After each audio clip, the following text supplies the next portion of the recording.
Hi there, my name is John Stevens, pastor of Zion Lutheran Church in Oregon City, Oregon, and we're part of the ELCA, and welcome to Dollar Store Children's Sermons, where we take a look at the lectionary text and we tie them to an item from the Dollar Tree.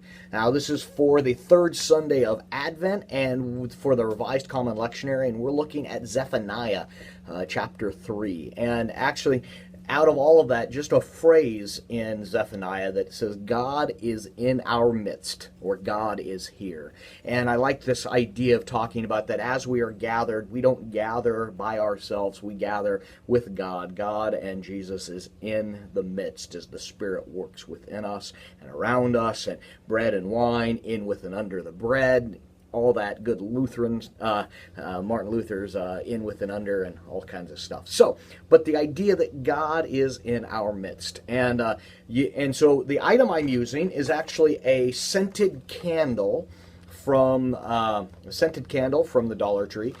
You can use a scented candle. You could point out to the Advent wreath, the second candle.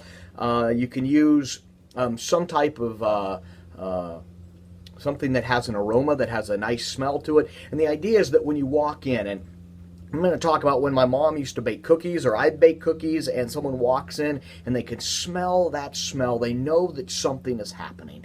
Thanksgiving just happened. Maybe when you walk in and you smell the pie and you're like, oh, there's something here. And you know that there's something more than just the smell that works in, whether it be gingerbread. It's like every time I smell gingerbread, I think about the memories that I have with my family as we would make these cookies, and that was a good thing, that there was something more there. And then when we gather as people of God, when we come together and God is in our midst, we can tell that because something more is there, and that God promises to be there when we gather.